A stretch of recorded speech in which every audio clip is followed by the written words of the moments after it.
Bonjour, je m'appelle Jérémy du média du numérique responsable, Les Innovateurs. L'audio qui suit correspond à l'enregistrement de notre table ronde intitulée « Passons à l'action pour un numérique plus responsable » à Lyon le 8 juillet 2023. Je vous souhaite une excellente écoute. Avant de commencer, on pensait faire un petit icebreaker. Donc on va vous demander à tous de vous lever. Promis, dans 5 minutes, tout le monde sera assis. Donc en fait, le principe de cet icebreaker, c'est je vais vous poser des questions, vous donner des informations. Et si jamais la réponse est non, vous allez devoir vous asseoir. Voilà. La première question, c'est qui se définit ou a des sensibilités écologiques? Ça va. J'avais peur que tout le monde s'assoie à cette première question. Qui achète local ou mange végétarien? Oh, parfait. C'est un ou. Oui, c'est un ou. C'est un ou parce que sinon moi-même, j'aurais été assise. Le troisième, c'est qui achète en seconde main ses vêtements? Ah, c'est bien. On a des personnes honnêtes dans la salle. Merci. En quatrième, on va passer au sujet qui, va nous animer après. Qui trie ses emails? Moi, je vais m'asseoir. Ok. Trier ses emails qui, supprime ses emails au fur et à mesure pour réduire son impact écologique. Voilà. Est-ce que tu gardes tout? Est-ce que tu les ouvres tous? Non. Qui utilise un moteur de recherche alternatif à Google? Non. Une fois que tu es assise, c'est fini. Ah, vous êtes encore debout. Parfait. Sinon, comme je le disais, ça aurait été un peu gênant. Et en dernier, qui utilise Linux? Personne d'entre les deux? Ok. Bon, bah c'est parfait. On aura donc statué que nous sommes entre écolos imparfaits ce soir pour parler du numérique responsable. Aujourd'hui, on va parler du livre donc des innovateurs de Jérémy et de Louise, qui touche à justement comment réduire notre impact sur la sphère numérique. On est installé dans les locaux d'Artifarty à Hôtel 71, qui ont été très sympas de nous laisser utiliser le RP. Et Artifarty et Hôtel 71, c'est à la fois un lieu de vie et un incubateur qui accompagne des projets médias, comme celui des innovateurs ou le mien qui s'appelle La Piscine. Pour vous dire quelques mots sur moi, moi je m'appelle Apolline et je suis, comme je disais, une écolo imparfaite. Donc pour être tout à fait honnête, j'ai parfois du mal à me qualifier d'écolo, tellement mes pratiques sont paradoxales. Pour vous donner un exemple, je ne prends plus l'avion depuis quelques années, mais j'ai déjà explosé mon bilan carbone, je pense, pour le reste de ma vie. Je m'habille quasi exclusivement en seconde main, mais j'achète beaucoup trop. J'investis sur des plateformes dans des projets durables. Mais j'assiste tous les ans à la Paris Blockchain Week parce que, tous ces sujets de crypto et d'intelligence artificielle me passionnent.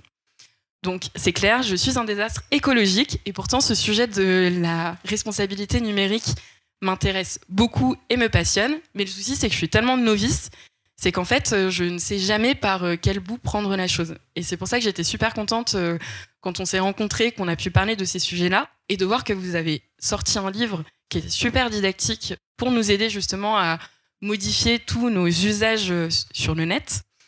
Et j'ai découvert aussi, grâce à vous, que tout ce qu'il ne faut pas faire, je le fais. Donc, si vous le lisez, attendez-vous à prendre quelques claques. Sachez, Jérémy, c'est pour toi que cette interview a été rédigée à 20% avec l'aide de ChatGPT. Je suis vraiment un désastre.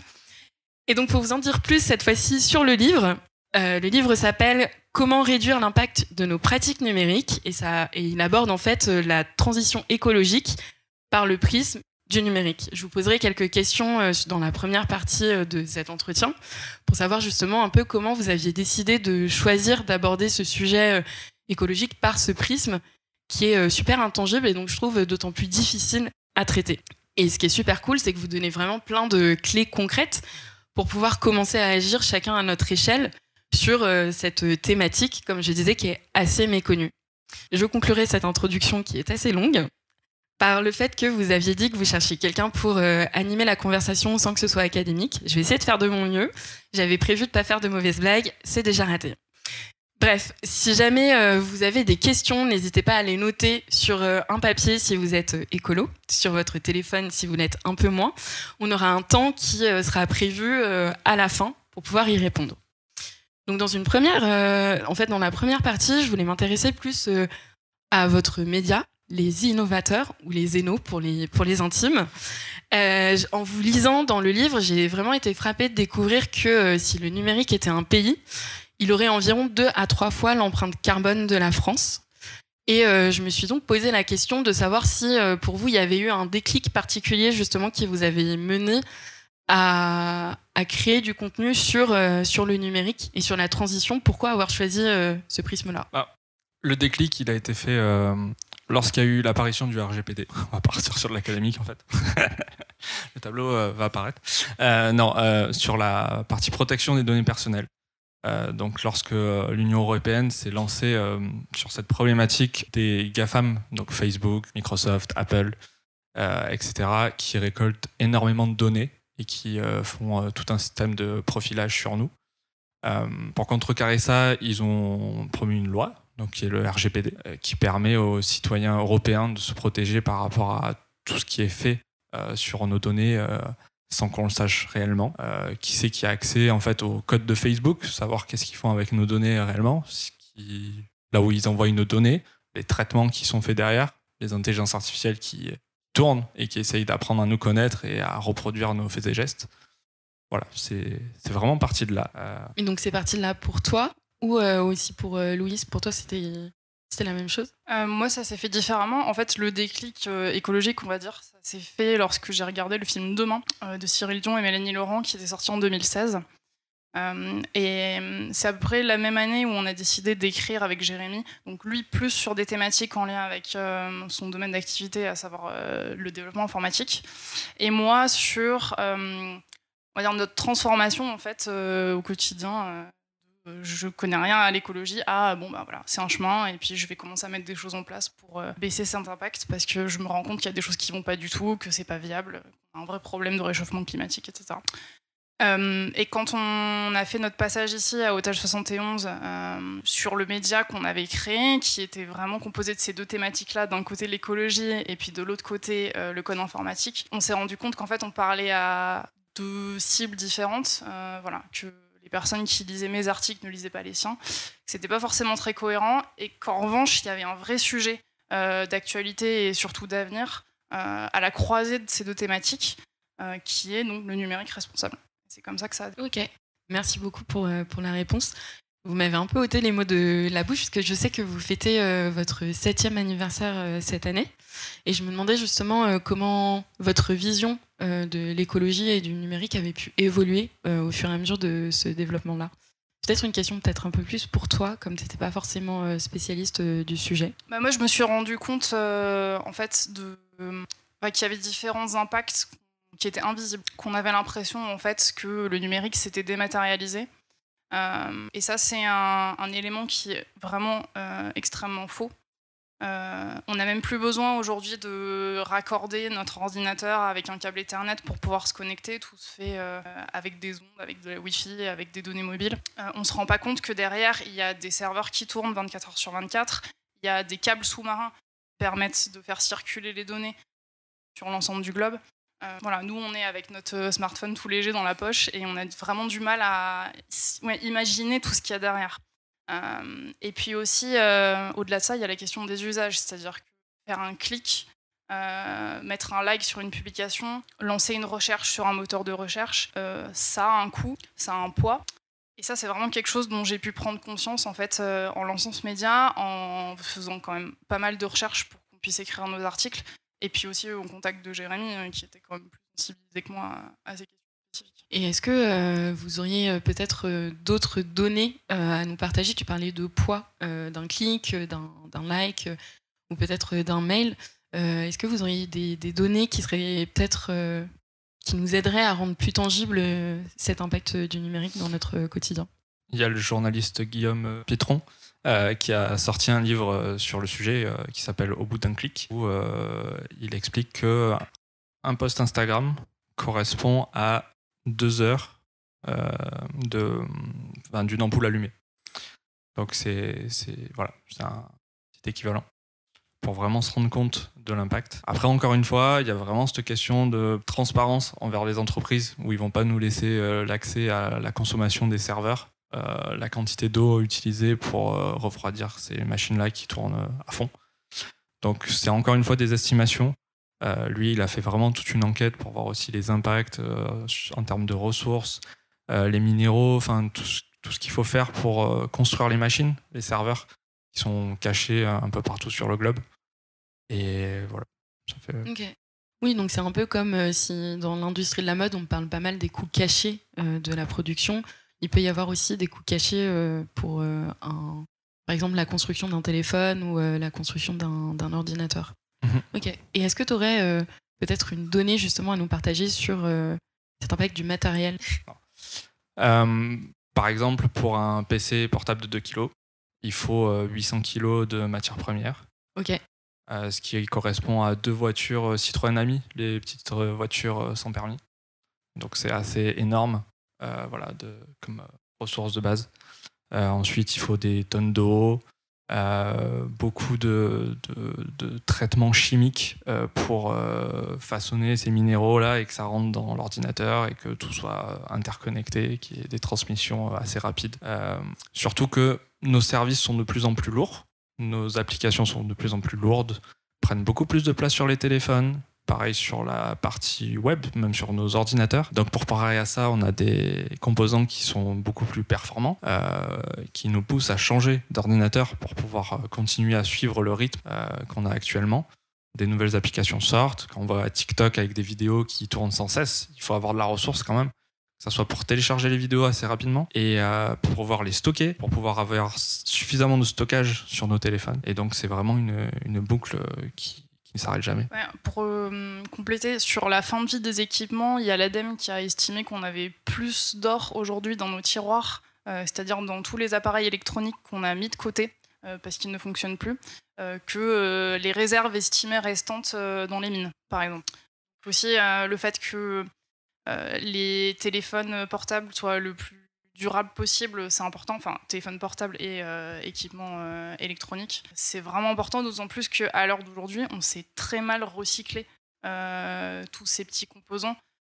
On sait que c'est des mines d'or, mais on sait aussi que ça va être extrêmement complexe d'aller séparer tous ces matériaux qui sont imbriqués et miniaturisés pour revaloriser en fait tout ce qui a été mis dedans. L'importance de vraiment les faire durer. Ok. Oui, c'est super, super clair et super intéressant. J'avais prévu la question que je vais vous poser plus tard, mais elle rentre bien dans le contexte. J'ai l'impression qu'en vous écoutant, que en fait, tout se situe aussi dans, j'allais dire, un slow numérique, mais réduire. C'est vraiment essayer de ralentir le progrès, ce qui est un peu paradoxal avec le côté fuite en avant qu'on a continuellement. Jérémy, tu as lu mes questions avant d'arriver, donc tu sais ce que je vais dire. Mais pour les personnes qui ne sauraient pas, dans quelques semaines se tient un salon qui s'appelle Vivatech, qui est un peu la référence française en termes de technologie et d'innovation.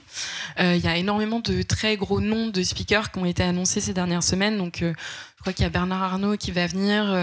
Il y a des représentants d'Amazon qui seront présents aussi. Et le dernier speaker à avoir été annoncé à midi aujourd'hui, c'est Elon Musk, donc qui est un peu connu, beaucoup connu pour avoir créé Tesla, Neuralink, avoir énormément de parts dans OpenAI et donc ChatGPT, et qui est en fait un fervent défenseur de ce côté un peu technocentré et de se dire qu'on va tout résoudre par la tech.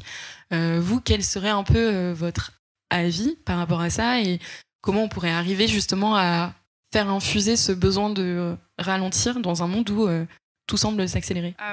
C'est vrai que je te rejoins sur le côté fuite en avant. Je pense qu'on a tous été peut-être impressionnés par le nombre de publicités qui nous incitent à changer de téléphone, le nouveau smartphone à 1 € dans le cadre d'un forfait. Voilà, c'est vrai que cette obsolescence psychologique, on va dire, qui est causée par un effet de mode, c'est vraiment une réalité. On a tous changé nos équipements bien plus vite qu'on aurait dû le faire. Non, c'était savoir justement comment gérer le ralentissement ou un côté plus écologique et durable dans un monde où en fait tout nous pousse à aller beaucoup plus vite, dont la tech et des gros événements comme Vivatech qui continuent en fait à prôner cette vision technocentrée. Fut un temps, j'étais vraiment à fond sur la partie tech. À chaque fois qu'il y avait des nouveautés, des salons, que ce soit pour Apple, pour vraiment tous les nouveaux services, j'avais envie de les tester. jusqu'au jour où il y a eu ce déclic-là. Et j'ai l'impression qu'il y a de plus en plus de personnes qui ont quand même ce déclic-là. Même si voilà, on aimerait avoir plus de salles remplies sur ces questions-là, qu'il y a un peu plus de débat public autour du numérique. Le fait est qu'il y a quand même une partie de la population qui commence à se poser des questions. Quand on voit même sur la partie impact écologique général, sur la seconde main, comme tu le disais, sur le réchauffement climatique avec les températures qu'on a, il y a certes encore une partie qui n'est pas d'accord avec tout ça. Mais je trouve que ça avance quand même dans le bon sens. Après, il y a certes les nouveautés technologiques, où c'est dur de lutter. Moi-même, ça a été compliqué quand il y a eu les intelligences artificielles qui sont débarquées avec ChatGPT et Midjourney de ne pas aller les tester. C'était vraiment dur. Je les ai testés. Pour vraiment trouver aussi ce qu'il y avait comme impact, les problématiques qu'il y avait derrière. Après, il y a toujours la question de lutter face à la concurrence quand on est dans la partie travail. De se dire, les autres l'utilisent, comment moi je peux faire si je suis vraiment dans tout ce qui est écologique, essayer d'être sobre sur mes usages, c'est vraiment pas évident. On le voit dans nos conférences, quand on les fait, on a toujours cette problématique-là avec les autres le font. Nous, si on le fait pas, on va pas être visible. Voilà. Sauf que si on continue vraiment dans cette lancée-là, au bout d'un moment, on va arriver à un mur où en fait, on n'aura plus de ressources. Il va falloir bricoler avec vraiment pas grand-chose parce qu'on est vraiment dans cette conception toujours minimale d'optimiser à ce que ça soit plus léger, encore plus dématérialisé, etc. Il va y avoir une guerre des coûts. Là, on le voit aussi avec la consommation d'eau, avec des refus sur des data centers, par exemple avec Facebook en Espagne. Peut-être qu'ils vont commencer à se prendre eux aussi des murs, vraiment en termes de blocage réel. C'est-à-dire qu'on a besoin d'eau pour l'agriculture, on a besoin pour s'alimenter, s'hydrater, etc. Ça, vous le savez très bien. Mais voilà, peut-être qu'ils vont commencer à vraiment avoir des soucis financiers. Alors certes, ils ont déjà pas mal d'argent, voilà. Ils vont pouvoir construire encore des serveurs, mais on va avoir une limite et on va devoir changer nos usages. Donc après, la question c'est, est-ce qu'on s'y met maintenant ? Est-ce qu'on s'y met plus tard, au risque de plus rien avoir, alors que tout est numérisé maintenant ? Voilà. Donc je pense pas que la technologie va vraiment nous sauver de toute cette problématique et de tout décentraliser sur Mars, par exemple. Mais je pense qu'il y a quand même des gens qui se posent la question. Il y a du travail qui est fait. Il y a certes le greenwashing aussi, mais je pense qu'on va y arriver et qu'il faut rester quand même optimiste et qu'il y aura de plus en plus de salles remplies qui vont se poser des questions et qui vont avancer sur ces sujets-là. Et peut-être qu'il y aura même une mode d'avoir des vieux téléphones, de bricoler. Voilà. Ouais, un peu comme les vinyles, d'une certaine manière. Peut-être que la prochaine sortie des téléphones à clapet, donc je n'ai absolument pas de souvenir en termes de modèle, va devenir aussi hype que la sortie des vinyles des rappeurs aujourd'hui. Tu disais Alcatel, j'avais Motorola moi en tête. C'était peut-être ça. Bon, merci beaucoup. Et justement, je voulais vous poser un peu cette question par rapport au livre. Pourquoi avoir choisi d'être passé par un côté très didactique pour pouvoir en parler, et quel était un peu le public visé que vous aviez en tête quand vous avez commencé à rédiger ? Ça remonte à la création de notre média. En fait, ce qu'on s'est dit avec Jérémy, c'est que souvent tout ce qui a trait à la tech, c'est perçu comme un domaine qui est réservé aux experts, aux spécialistes.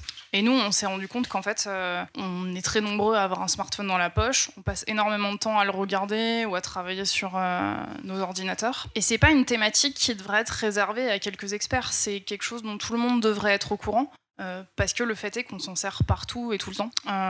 Donc ça nous a donné envie de décrypter ce qui se cachait derrière tout ça. Et du coup, la première étape pour nous, c'était d'informer. De dire derrière vos écrans il se passe ça, quand vous passez tant de temps sur Facebook il se passe ça aussi, et d'amener en fait à une prise de conscience sur ces outils-là qui nous paraissent évidents, infinis peut-être. Je te rejoins sur ce que tu disais ça repose quand même sur un certain nombre de ressources qui sont finies, et on avait envie de susciter cette prise de conscience et aussi de donner des pistes pour agir, pas juste de faire des audits et de dire ce que vous faites c'est très mal et d'en rester là, mais au contraire de proposer des pistes d'action qui pourraient être mises en pratique quand même assez facilement, après en fonction des sujets, et puis que ça donne envie aussi de se renseigner, d'aller plus loin, et puis peut-être aussi de changer ses habitudes, parce qu'on a tous un rôle à jouer là-dedans en tout cas. En tout cas, nous on en est convaincus.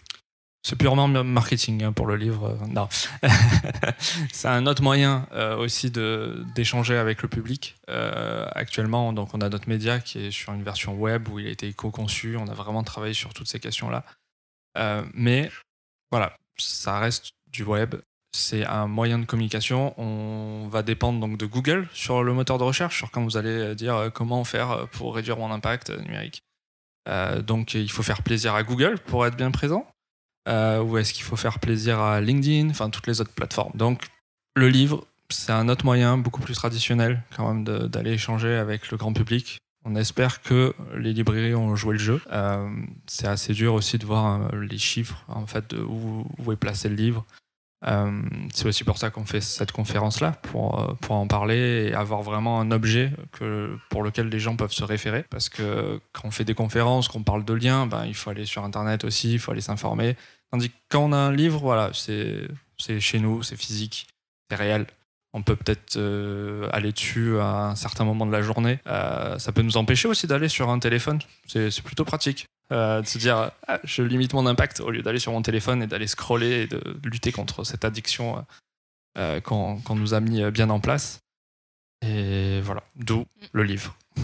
Je plaide coupable, comme je l'ai lu en ligne, j'avoue avoir scrollé de temps en temps à côté. Mais c'est vrai que ce qui est super intéressant, c'est qu'à la fois, il y a le côté informatif dont tu parlais et les solutions. C'est super bien organisé en fonction des différentes rubriques. Mais je me demandais vraiment, en tant que grosse noob, de savoir quelles étaient justement l'habitude ou les habitudes que vous considériez comme les plus simples à mettre en place, à la fois pour moi et pour les personnes qui sont là aujourd'hui, en sortant, si on a envie de commencer justement à faire une première brasse dans ce bain numérique. Des petites astuces comme ça, j'en ai quelques-unes. Par exemple, on a tous le réflexe de passer par un moteur de recherche quand on veut chercher une information ou un site sur Internet. Une requête, ça consomme des ressources et ça a un impact. Et souvent, on connaît parfaitement l'adresse du site sur lequel on veut aller. Donc, je sais pas moi, lemonde.fr. Il suffit, en fait, ça sert à rien de prendre en intermédiaire le moteur de recherche. Il suffit d'aller taper directement le nom du site dans la barre qui se trouve en haut du navigateur. Ça contourne et vous arrivez directement sur le site. Une autre façon de le faire aussi, c'est de placer vos sites préférés dans vos favoris. Voilà. Après, en deuxième astuce comme ça, j'avais la prise de conscience du temps qu'on passe sur les outils en ligne et par exemple les réseaux sociaux. On en a dit un mot hier. Mais par exemple, si vous ne vous rendez pas vraiment compte du temps que vous passez sur YouTube, par exemple, à cause de la lecture automatique des vidéos. Voilà, des choses comme ça qui sont mises en place par les plateformes pour vous garder le plus longtemps possible. Il y a des outils que vous pouvez activer pour connaître le temps que vous passez dessus chaque jour. Déjà se rendre compte que waouh, mais vendredi, j'ai passé 3 heures là-dessus. Enfin, je me calme, il y a d'autres choses à faire, il faut que j'aille prendre l'air. Voilà. Et il y a aussi des systèmes, par exemple c'est le cas sur Instagram, qui vous permettent de recevoir une alerte. Et c'est vous qui définissez le temps maximum que vous avez envie de passer chaque jour sur ces plateformes-là. Donc moi par exemple, Instagram, clairement, je suis une ancienne accro. Donc j'ai limité mon temps à 15 minutes par jour.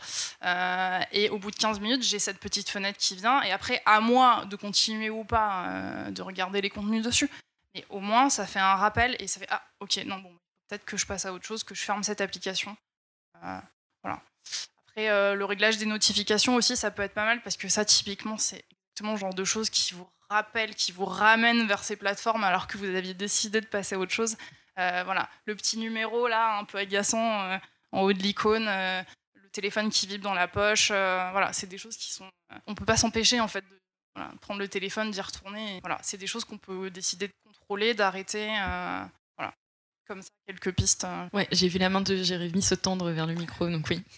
Je pense qu'on va faire des réunions d'addiction du numérique anonymes, si vous voulez nous rejoindre.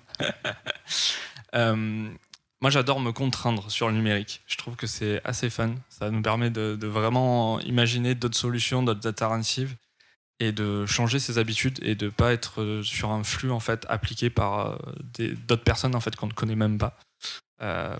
Passe les plateformes... typiquement, j'adore sortir de la bulle de filtre, pardon. J'adore ça. C'est-à-dire... Est-ce que tu peux rappeler pour les personnes qui ne sauraient pas forcément ce qu'est une bulle de filtre ? L'idée, c'est que actuellement, les GAFAM, donc vous avez YouTube, vous avez Facebook, LinkedIn, etc. Le but du jeu, c'est qu'on reste le plus longtemps sur ces plateformes-là. Pour qu'on y reste le plus longtemps, ils apprennent à nous connaître, nos points d'intérêt, nos centres d'intérêt, ce qu'on aime bien, ce qu'on n'aime pas bien.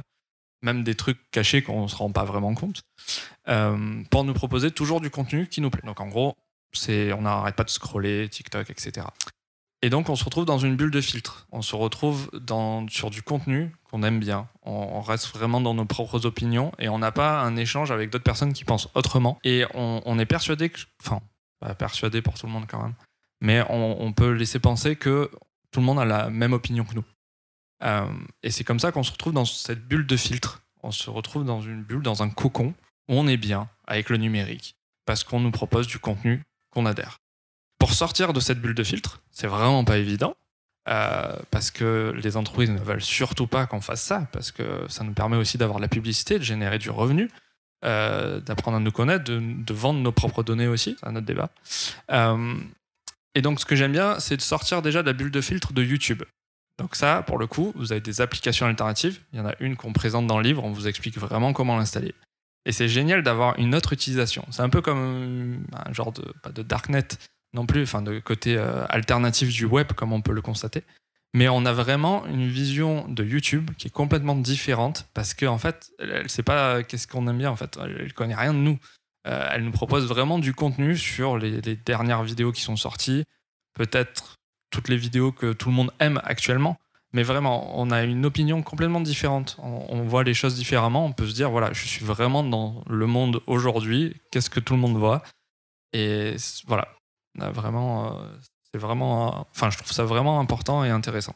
Ensuite, la deuxième chose que je fais, c'est que j'ai installé une extension qu'on peut mettre sur nos navigateurs web. Pareil, j'en parle dans le livre, où ça vous affiche le drapeau en fait du pays sur lequel est hébergé les données. C'est-à-dire que vous allez par exemple sur Allociné, ça va vous afficher le drapeau du pays qui possède le site, enfin sur lequel le site est posé. C'est-à-dire que vos données transitent sur cette machine-là, qui est peut-être dans un autre pays.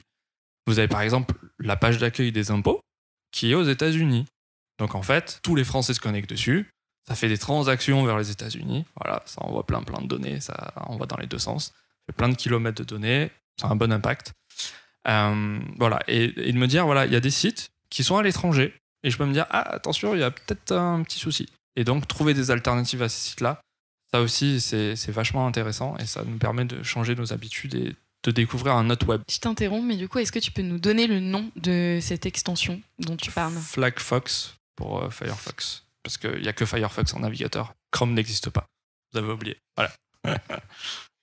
Peut-être que je vais faire de l'hypnose. Je vais vous formater. Il n'y a plus de Google, ça n'existe plus. Ça peut être un test, mais je n'avais pas signé pour ça. Et au contraire, est-ce qu'il y a une habitude ou quelque chose qui vous, même en étant très sensibilisé à ces questions-là, que vous avez trouvé très difficile à mettre en place ou sur laquelle vous travaillez encore, histoire de nous rassurer ? Typiquement, quand on anime des formations, on a le problème de faire des sondages, enfin poser des questions vraiment sur la vie des personnes, sur là où ils ont des soucis, qu'ils ont besoin qu'on les aide. On a beau proposer des solutions open source, enfin alternatives, gratuites, qui sécurisent vraiment les données, qui évitent les GAFAM d'alimenter la grosse machine. Le problème, c'est que les gens sont trop habitués en fait aux outils commerciaux qu'on a actuellement en fait, et c'est dur de les sortir de là en fait.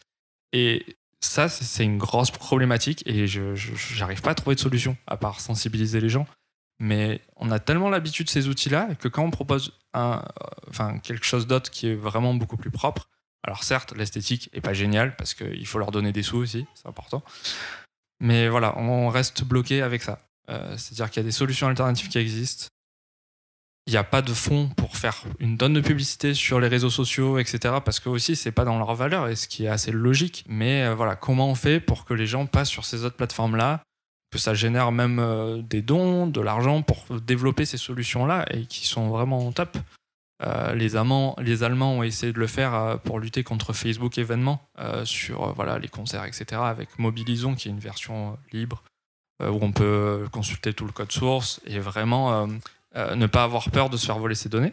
Et ben voilà, ils ont dû tous fédérer, tous mettre ensemble pour utiliser cette plateforme-là et faire en sorte que les gens l'utilisent pour réserver et être mis au courant de ces événements-là. Ben, ça n'a pas été évident et ça l'est toujours pas. Donc voilà, c'est plutôt ça. Ouais, et je file un peu ce que tu disais.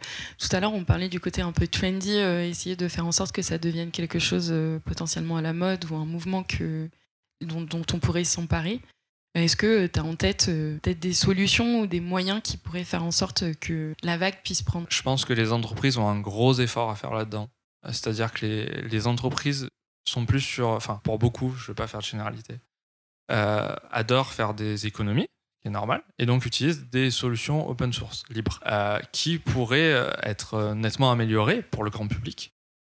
Mais pour l'instant, c'est souvent utilisé en entreprise parce que voilà, il y a des techniciens, il y a des gens qui sont formés et compétents là-dessus et qui sont payés pour ça et qui les utilisent et qui sont gratuits en fait. Donc certes, il y a le coût de payer la personne qui est compétente pour les utiliser, mais derrière ces entreprises-là, enfin j'en ai jamais vu encore, font des donations ou rétribuent en tout cas le travail qui a été fait par la communauté open source, la communauté libre qui a conçu ce code qui est vraiment disponible, que vous pouvez lire sur des plateformes et qui travaillent le soir sur leur temps de loisir pour construire ces solutions-là et qui ne sont pas rémunérés, aidés par des entreprises qui en fait l'utilisent de manière gratuite pour proposer différents services qui eux sont payantes en fait. Et je trouve que les entreprises ont vraiment cet effort à faire de financer les solutions open source parce que là actuellement il y en a qui les financent, mais c'est encore une fois Google et les grosses entreprises.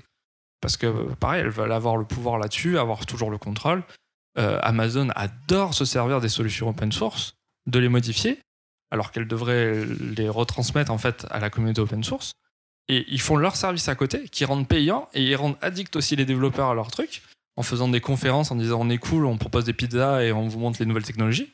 Et ils ferment tout en fait. C'est-à-dire qu'ils transforment vraiment cette partie libre communautaire en un truc soit privé, soit ils l'utilisent pour eux et ils contribuent pas de leur côté. Enfin, voilà, donc je pense que vraiment le message aussi à transmettre aux entreprises, c'est vraiment d'aider les solutions open source. Et voilà, il y a des trucs qui sont vraiment bien et il faut les aider. Merci. Louise, je reviens à la question que j'avais tout à l'heure. Est-ce que toi aussi, il y a une habitude ou quelque chose qui te vient en tête qui est très difficile à mettre en place? Ouais, de toute façon, le numérique responsable, c'est un long chemin. Et puis c'est un peu comme l'écologie, on peut commencer par un outil ou un équipement, et puis ensuite progressivement on se renseigne sur le reste et on se met à adopter des habitudes. Parce qu'en fait je crois vraiment que c'est ça dont il s'agit, c'est prendre des habitudes, sortir un peu de sa zone de confort, adopter des outils qui sont peut-être un peu moins rapides, un peu moins ergonomiques, qui demandent effectivement un petit abonnement au lieu d'être gratuit. C'est l'étape psychologique suprême. Alors, en mauvaise habitude, moi, ça m'arrive d'aller sur YouTube et de lancer des vidéos de musique. Voilà, alors que clairement, ça sert à rien d'avoir une vidéo pour écouter un morceau de musique sans baisser la qualité au minimum. Voilà. Après, qu'est-ce qu'il y a ? J'ai beaucoup trop de photos sur mon ordinateur. On parlait de tri des mails au début. Voilà, clairement, le tri des photos, il y a vraiment quelque chose à faire. Voilà, le temps passé sur les réseaux sociaux, mais je me soigne. Et voilà, de toute façon, on a tous nos habitudes finalement, des choses dont on n'arrive plus à se passer aujourd'hui. Et c'est pour ça que nous, aujourd'hui, on n'est pas là pour culpabiliser qui que ce soit. On est tous dans le même bateau. L'objectif, c'est de prendre conscience de tout ce qui se cache derrière le numérique et de ses impacts à la fois sociaux et environnementaux. Parce qu'on considère aussi que le numérique, c'est une ressource qui a permis à un certain nombre de personnes de bénéficier d'opportunités incroyables dans le domaine des transports, de la santé. Voilà, aujourd'hui, ça touche à toutes les sphères de notre vie. Le problème, c'est qu'aujourd'hui, on tire tellement sur la corde que c'est fort possible que les suivants, nos enfants, nos petits-enfants, ne puissent plus bénéficier de ces opportunités-là.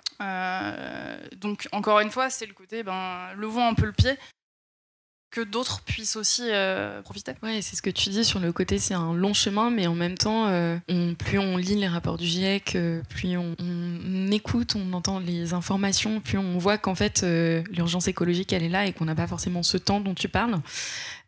Comment on peut arriver à sensibiliser les gens et faire en sorte qu'on puisse passer à l'action de la manière la plus rapide possible, sachant qu'en fait, on n'a plus ce temps. C'est bien toute notre problématique. Après, la métaphore que j'utilise, c'est le fait de semer des graines. En fait, ce qu'on fait là tous ensemble aujourd'hui, Moi, je considère que voilà, on sème des graines, on fait des conférences, on écrit un livre parmi des milliers qui sortent tous les ans.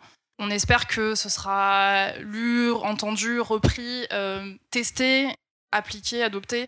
Voilà, c'est comme ça qu'on conçoit les choses. Jérémy a raison sur le fait que bon, là, on parle de particulier à particulier. Il faut aussi que les entreprises commencent à se poser la question. Et donc, à nous aussi de réfléchir à la façon dont on peut parler, bien sûr. Si vous avez des questions, on en parle. Voilà. C'était par rapport à l'urgence écologique. Oui. Et savoir comment on pouvait faire. Et je te pose une question supplémentaire. On parle beaucoup ici des projets écocides. Je pense notamment au projet ACOP de Total. Mais est-ce que ça existe aussi dans l'univers numérique ? Pour le numérique, il y a des associations qui travaillent vraiment sur la partie réduction d'impact du numérique. Mais on n'est pas médiatisé. Enfin, il n'y a pas de truc avec... voilà. Enfin, si, quand il y a des hackers qui essayent de bloquer des sites, mais c'est plus dans le domaine de la guerre, avec... voilà, ils ont bloqué tel site de tel ministre, etc. Mais ouais, on n'est pas vraiment affiché. Peut-être qu'il n'y a pas suffisamment d'opérations coup de poing, etc. en mode numérique. Voilà. Après, sur comment agir... on va dire rapidement, vous pouvez adhérer à notre association et faire aussi des formations. On peut vous donner des PowerPoint et... mais voilà, on pense aussi que, comme l'a dit Louise, que c'est en faisant des conférences, en semant des graines, merci d'être là aussi, qu'on avancera et qu'on pourra agir. Oui, le sens de ma question, j'ai du mal à formuler sur les projets écocides, c'était savoir s'il y avait aussi des projets qui étaient énormément nocifs pour l'environnement, qui avaient été créés, un peu de l'ampleur justement de ceux que pouvait avoir Total en mode bombe climatique, dans le numérique. Bah, encore une fois, on n'a pas la visibilité en fait. Quand tu vois ChatGPT, c'est un peu... Enfin, on le sait, ça doit être forcément lourd. Mais ils vont pas les publier, toutes les ressources, etc. Il y avait eu l'histoire aussi où il y avait les centres de serveurs d'Amazon qui puisaient énormément d'électricité, où apparemment ils sont allés taper aux portes des gens de la ville en leur envoyant des lettres en mode il faut vous calmer avec le sèche-cheveux. Voilà, pour moi le gros truc c'est les centres de données qui sont cachés et qui pompent énormément d'énergie et de ressources dans le numérique et qui est encore une fois pas visible. Enfin, on n'a pas de magasin Google dans le coin. C'est toutes des solutions numériques qui sont cachées, qui sont dans un autre monde et qui consomment énormément. À ce moment-là, on pourrait estimer que l'ensemble de nos équipements pose problème dans la mesure où dès qu'on se met à regarder un peu les photos des mines ou des usines dans lesquelles nos équipements sont fabriqués, voilà, clairement, ça détruit des écosystèmes, ça a un impact... vraiment, la pollution est délirante. Voilà. Après, il y a aussi les impacts sociaux, les personnes qui travaillent dans ces industries-là. Et puis, plus loin dans la chaîne, par exemple, c'était le New York Times, je crois, qui avait révélé que pour entraîner l'intelligence artificielle ChatGPT, ils avaient payé $2 par mois, je crois, des travailleurs kenyans pour apprendre à modérer, en fait. Pour modérer des images ou des propos vraiment horribles. Et il y a une exploitation comme ça sur ce qu'on appelle ça les travailleurs du clic, pour entraîner un certain nombre d'outils dont on se sert aujourd'hui et qui font des micro-tâches comme ça et qui sont très peu payés ou alors pas payés du tout. Voilà. Avec par exemple des intermédiaires comme la plateforme Amazon Mechanical Turk. Juste... Vous allez sur le site, vraiment, ça m'avait fait péter un câble, hein, clairement. Voilà. Ouais, c'est toutes les questions ici de rapport nord-sud, de domination. Et je me souviens, j'avais vu passer aussi des articles dans le New York Times qui expliquaient que ces travailleurs kenyans dont tu parlais s'étaient syndiqués et que ça avait fait énormément de scandales aux États-Unis parce que justement la main-d'œuvre commençait à se rebeller et que ça allait plus être aussi facile de pouvoir les exploiter. Donc c'est un peu penser le numérique dans l'écosystème écologique au global. Super clair, merci. Avant de passer aux questions de l'Assemblée, je voulais vous poser une dernière interrogation que j'espère positive, mais en 2050, vous voyez le numérique de quelle manière ? Oui, la question prospective. Apple aura créé une clé USB qui peut transformer tous les vieux PC Windows en Mac super puissants qui marchent super bien avec un système d'exploitation très léger. Ils arrêteront de sortir de nouveaux appareils, ils vous permettront de réparer les anciens sans problème. Ils jureront de ne plus faire d'appareils non réparables. Ils auront des jolis kits. On arrivera à réutiliser pas mal d'appareils qu'on a, même les vieux lecteurs cassettes, vinyles, etc., qu'on pourra transformer en autre chose.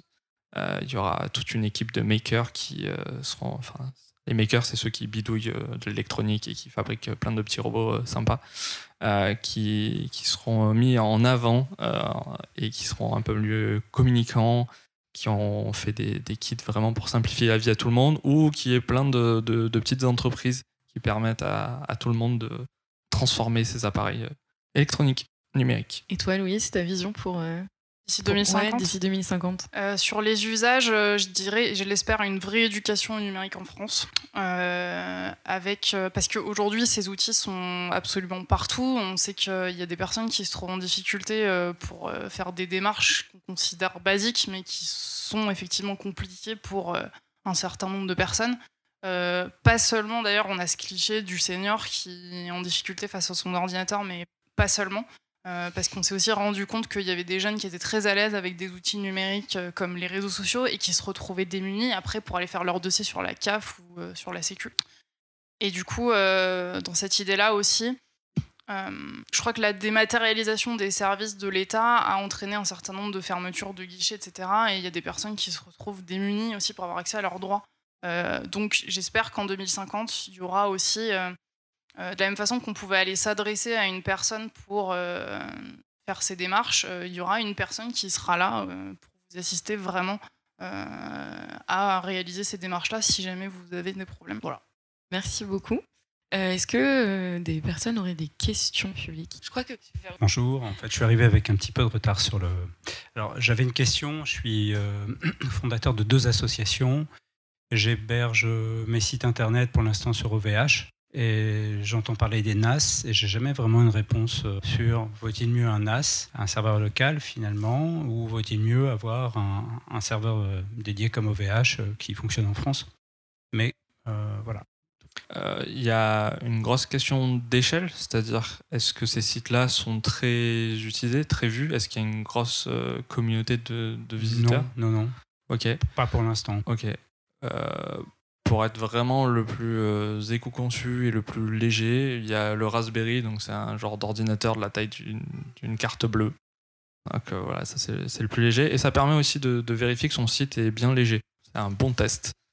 Grandeur nature, vraiment. Notre site, par exemple, pour les innovateurs, on a réussi à le mettre dessus avec tous les articles et de le transformer en borne Wi-Fi, c'est-à-dire que s'il y a des gens qui veulent consulter le site sans passer par la 4G ou la Wi-Fi, etc., se connectent en Wi-Fi sur le Raspberry et ont directement accès aux différents articles qui sont stockés dessus. Et donc ça, c'est super aussi pour éviter de faire plein de transferts de requêtes sur le serveur qu'on a distant qui est auprès de Ikula, qui est notre partenaire sur la partie serveur web et qui est aussi hébergé en France. Et donc si on passe sur une échelle beaucoup plus grande, qu'on a beaucoup plus de visiteurs, je conseille pas le NAS sur l'étape intermédiaire, parce que le NAS, on va plus l'utiliser sur de la sauvegarde. Donc le NAS, c'est un genre de mini-ordinateur qu'on peut brancher chez soi ou même dans son entreprise, où on a souvent 2 disques durs, par exemple, où on va stocker des informations, ça va être copié automatiquement. Enfin, c'est vraiment un genre de coffre-fort numérique qu'on peut avoir chez soi, ce qui est beaucoup mieux que du Google Drive ou ce genre de plateforme-là. Et donc, on peut effectivement héberger un site, mais les ressources qu'il y a sur ces petites machines ne sont pas faites pour faire de la gestion de site web. Et donc après, quand on a vraiment pas mal de visiteurs, c'est bien d'avoir son, on va dire, serveur mutualisé. C'est mieux puisqu'on est vraiment tous sur une machine et donc il y a un partage de ressources. Après, encore une fois, on ne sait pas trop sur qui on va tomber sur le serveur. Il y a des gens qui font vraiment des choses qui demandent beaucoup de ressources, typiquement beaucoup d'envois de mails, du spam, etc. Et donc on peut se retrouver avec une machine qui est vraiment mal utilisée alors que notre site est vraiment tip-top et il va être endommagé. Et donc après, il y a le serveur dédié, donc c'est vraiment d'avoir sa propre machine, d'avoir des ressources assez minimales, pas beaucoup de processeurs, de CPU, de mémoire, etc. C'est ce qu'on a nous. Et bien évidemment de les héberger en France pour vraiment avoir une distance réduite entre les visiteurs qui vont visiter notre site et de ne pas l'avoir hébergé par exemple aux États-Unis, ce qui est le pire des choses à faire, surtout si on a des visiteurs français. Et de s'assurer que l'entreprise, elle héberge vraiment ses serveurs dans l'Union européenne. Parce qu'avec OVH, il y a quand même cette problématique où on n'est pas encore vraiment sûr, puisqu'ils ont une part de marché aux USA avec le Canada, où il y a l'histoire du Cloud Act, qui permet aux États-Unis, s'ils le souhaitent, d'aller récupérer des données, même sur des serveurs qui sont en France, parce que c'est une entreprise qui a des serveurs aux États-Unis. Et voilà, c'est là où il y a un peu ce blocage-là avec l'Union européenne qui essaye de lutter sur la protection des données personnelles, mais ils ont ce Cloud Act-là qui bloque, et qui dit qu'à partir du moment qu'une entreprise a son activité aux États-Unis, ils peuvent aller piocher dans les données de leur serveur. À chacun peut-être de vérifier qu'en fonction de sa localité, qu'il s'assure d'avoir un serveur local, de manière à ce que les gens plus en proximité puissent... Bien sûr. Alors, sachant que c'est pas interdit aussi d'aller voir des sites aux États-Unis, mais voilà, au moins d'avoir cette logique remercie. Tout d'abord, merci pour les interventions, c'était super intéressant. Je crois que vous citiez Guillaume Pitron tout à l'heure. Moi, je me suis pris un de ses livres récemment, c'est La guerre des métaux rares, et où dedans, il explique clairement que tout le côté électrique de l'automobile, toutes ces productions se font à l'autre bout du monde, comme vous le disiez super bien, et que nous, on arrive avec notre regard très pur dessus, comme quoi l'électrique, c'est bien mieux que tout ce qui est pétrolier, etc. etc. Et moi, je me pose la question, notamment sur la téléphonie. Sur le téléphone, j'ai une grosse consommation de téléphone que je casse très régulièrement. Et j'ai l'impression qu'à côté de ça, c'est quand même hyper compliqué de se procurer des produits ou des téléphones qui ont été produits de manière un peu plus neutre. Je crois qu'il y avait une marque qui s'appelait Fairphone il n'y a pas trop longtemps. Et je trouve que les coûts pour ces téléphones-là, ils sont assez exorbitants. Et que la chaîne de production, en fait, de ce marché un peu plus propre, on va dire, elle est intouchable pour une grosse partie de la population qui ne peut pas se le procurer, quoi. Donc moi, je suis curieux de savoir ce que vous conseillez sans que vous me sortiez un tips comme ça de il faut acheter tel téléphone, mais j'ai l'impression que cette chaîne de production, elle est assez inaccessible quand même si on veut consommer un peu mieux, quoi. Ouais, Fairphone, c'est effectivement une des marques qu'on cite dans le livre comme étant, on va dire, enfin, ils ont mené une réflexion notamment autour de l'extraction des métaux qui composent leur téléphone et aussi de la réparabilité. Voilà, parce que ce qu'ils te proposent, c'est de remplacer un composant qui est cassé ou alors de le faire évoluer. Par exemple, si tu as envie d'avoir un meilleur appareil photo, tu peux acheter le composant spécifique, voilà, pour venir le remplacer sur ton téléphone. Ça sera en gros une des premières marques qui permet vraiment qui donne accès à la réparation sur ces outils, contrairement à tout ce qu'on a ensemble. Oui, parce que c'est vrai que la plupart des marques, en termes de réparabilité, c'est compliqué. T'as entendu parler de l'indice de réparabilité ? Ok, c'est un score qui a été mis en place en janvier, si je dis pas de bêtises.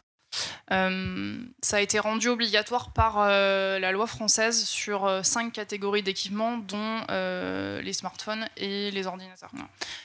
Et ça prend la forme d'une petite molette avec une note à côté de 0 à 10. Et il y a des sites comme par exemple iFixit, un site qui propose des kits de réparation américains. C'est un site américain qui propose des kits de réparation pour des appareils électroniques. Qui a fait des classements comme ça en fonction de la réparabilité des appareils. Et par exemple, tu te rends compte que Apple c'était quoi les pires ? Oui, bon, enfin Apple, clairement, ça fait partie des pires, notamment parce que il y avait le Microsoft, la Surface ou quelque chose comme ça, qui était à 0. Ouais, oui, pardon, je suis en train de te parler des ordinateurs, mais tout ça pour te dire que les fabricants ont pris la mauvaise habitude de souder ou de coller entre eux les composants.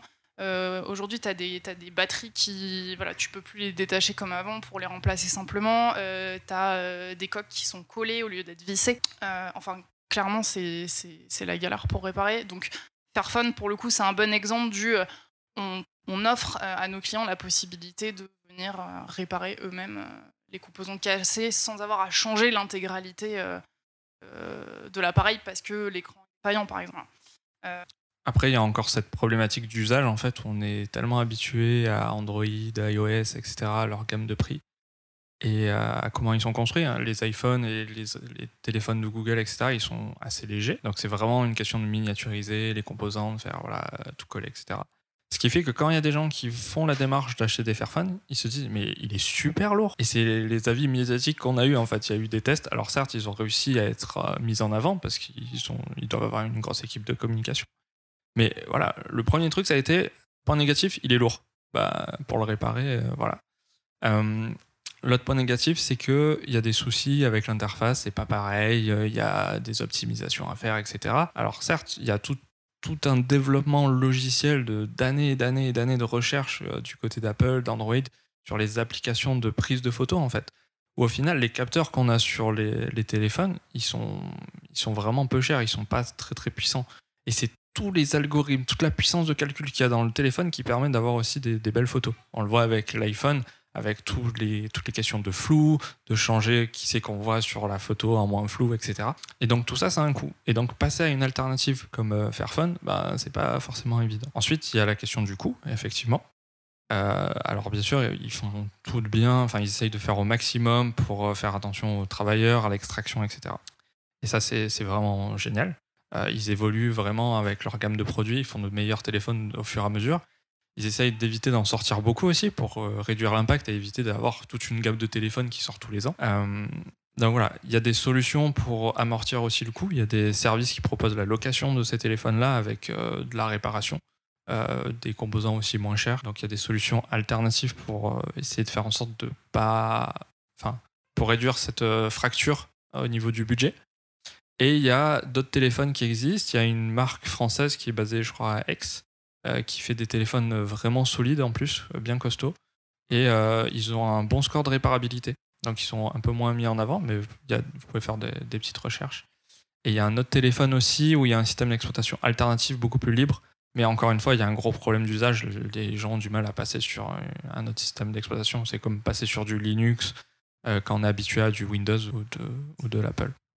Merci beaucoup. Juste pour compléter, t'as déjà acheté en reconditionné ? En fait, j'ai un tel score de cassage de téléphone que mon réflexe c'est le bon coin maintenant à chaque fois, mais sur de la... Bah voilà. Mais ça reste de l'iPhone en permanence parce que je suis tellement habitué à l'interface et à la lisibilité, la photo et la qualité de la photo et le. Ok, mais déjà pas acheter neuf. Effectivement, le fait de prolonger la vie d'un objet, voilà, ça fait partie des solutions qu'on propose aussi dans le livre. Le bon coin. Alors c'était pas tant une question, plus une réflexion. Je suis sur le bilan carbone de mon organisation et on interroge nos pratiques, nos usages de la communication digitale. Et en fait, c'est très difficile de mesurer l'impact d'une communication, d'un post. Une fois que c'est parti de nos serveurs, une fois que c'est en ligne, on peut pas savoir en fonction de la qualité avec laquelle c'est lu, le device sur lequel c'est lu. Donc voilà, il y a plein de choses qu'on n'arrive pas vraiment à mesurer. La seule donnée qu'on pourrait avoir éventuellement, c'est la donnée de base, enfin le poids de base d'une vidéo. Voilà, est-ce que vous aurez éventuellement des pistes de réflexion pour réussir à mesurer efficacement l'impact d'une publication Là, tu soulignes l'un des problèmes qu'on a quand on fait des recherches, parce que d'ailleurs, c'est l'une des premières questions que tu nous as posées, Apolline, c'est est-ce que vous avez des chiffres ? Parce qu'effectivement, le chiffre, ça marque. Voilà. Dans ce domaine-là du numérique, c'est, comme tu le soulignes, c'est compliqué d'en avoir qui soit fiable. Donc on en revient à la question de la transparence des organisations comme les grands sites, les grandes plateformes, ceux qui gèrent les fournisseurs d'accès à Internet, tous ceux qui sont capables de mesurer les flux. Voilà. Après, j'ai participé récemment à une table ronde sur ces sujets-là et il y avait un mec d'une agence qui s'appelle 55. Est-ce que ça te parle ? Ok. Enfin, ils ont sorti, je crois qu'ils s'occupent des histoires de big data et ils se sont posé la question du coût des campagnes et ils ont sorti un rapport sur le coût global comme ça d'une campagne sur un réseau social. Donc eux, ils ont mesuré, ils ont compté aussi tout ce qui était production, c'est-à-dire le tournage d'une vidéo, le transport du camion avec la caméra, etc. Ils ont essayé d'avoir une approche globale. Et puis ensuite, derrière, tout ce que ça coûtait de passer par les réseaux sociaux. Donc, moi, c'est quelque chose que je peux te partager et peut-être que ça pourra t'éclairer là-dessus. Après, pour ça, on peut faire des calculs d'estimation, que ça soit sur... encore une fois, ça dépend le type de communication. Si on est sur une newsletter, donc un envoi de mail massif, on a le nombre de destinataires. Donc après, on peut calculer en termes d'impact, c'est-à-dire de distance serveur. C'est-à-dire que si on a plein de Outlook, plein de Microsoft, etc., on peut faire des estimations sur vers quel serveur ça va. On a des questions d'adresse. Donc on peut faire des estimations d'impact sur le volume qui a été envoyé, après sur la lecture aussi, là où c'est un peu plus flou, c'est sur la sauvegarde, c'est-à-dire que Outlook, on ne sait pas sur combien de serveurs ils vont répliquer l'information, au cas où s'il y a un serveur qui tombe, qui crame comme il y a eu avec OVH par exemple. Ils sont obligés de faire plusieurs copies, il y a cet impact-là, donc on peut faire des multiples en fait, des estimations, des probabilités. Et voilà. Ouais. Nous, c'était plus sur de la vidéo notamment. Donc tout ce qui est d'abord upload sur YouTube pour pouvoir après partager sur les réseaux. Ok. Donc effectivement, c'est pas du tout transparent et il faudrait éventuellement un facteur d'émission carbone par plateforme, par durée de vidéo, des choses comme ça, mais c'est très difficile. Juste pour YouTube, oui, c'est un peu le pire en termes d'impact parce que Google a une force de frappe assez impressionnante sur leur serveur. Et donc, ils font pas du tout d'efforts sur l'éco-conception. Typiquement, quand on copie le lien d'une vidéo YouTube et qu'on le met sur son site, il y a plein de trackers. Enfin, c'est vraiment, vraiment très, très moche. Et pareil sur YouTube. Mais en fait, c'est rapide parce qu'ils ont des gros serveurs qui peuvent envoyer beaucoup de flux vidéo. Et on n'a pas vraiment l'impression d'avoir beaucoup d'impact là-dessus parce que ça marche super rapidement. Parce que ça, c'est un des principaux arguments qu'on donne.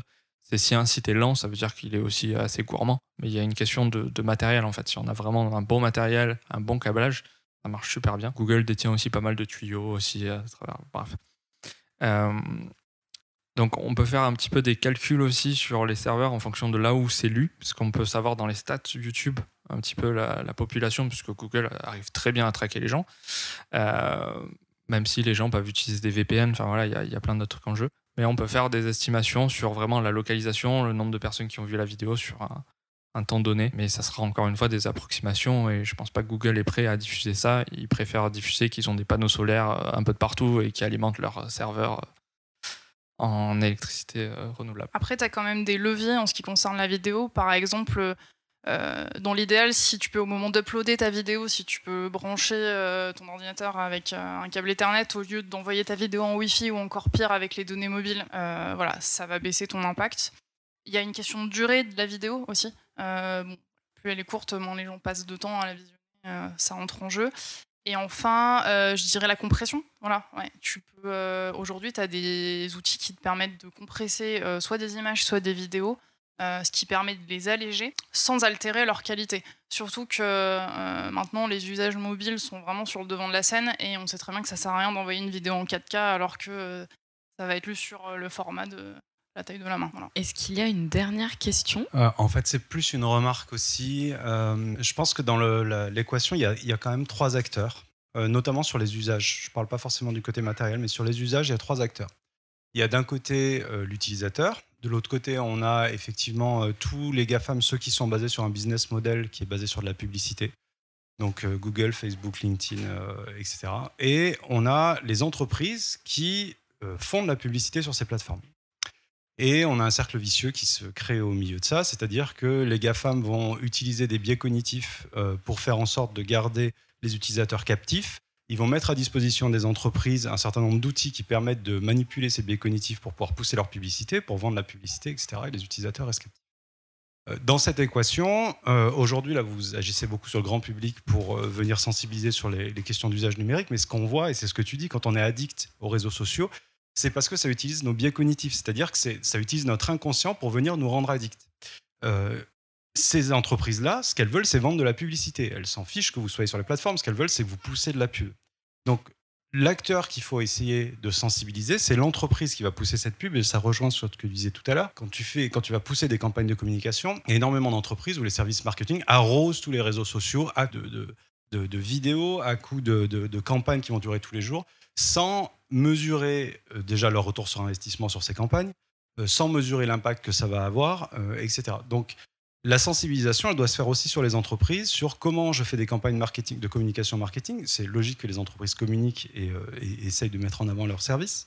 Mais comment je fais des campagnes qui sont les plus déjà éco-conçues en termes de qu'est-ce que je vais pousser comme média, à quel moment je vais le pousser, sur quel média je vais le pousser, comment je fais en sorte de ne pas surexploiter les biais cognitifs des utilisateurs, etc. Donc cette sensibilisation, elle doit être faite auprès des entreprises et pas que du grand public. C'est-à-dire que si on veut casser le cercle vicieux, à un moment, ça veut dire qu'il faut agir sur les 3 canaux. Et à un moment, les GAFAM, s'ils n'ont plus de pub, ils vont trouver d'autres moyens. je leur fais confiance pour trouver d'autres moyens. Mais en tout cas, voilà, il ne faut pas oublier ce troisième acteur parce que c'est lui qui a l'argent et c'est lui qui paye les GAFAM. C'est lui qui leur amène l'argent. Merci beaucoup pour ta remarque. Merci à tous de votre présence ici ce soir. Si vous voulez continuer la discussion, je crois que Louise et Jérémy ont apporté de quoi se sustenter et boire. Donc on vous retrouvera avec grand plaisir. Merci beaucoup. Merci d'être resté jusqu'au bout. Je vous donne rendez-vous sur le site lesinnovateurs.com pour d'autres contenus. À très vite.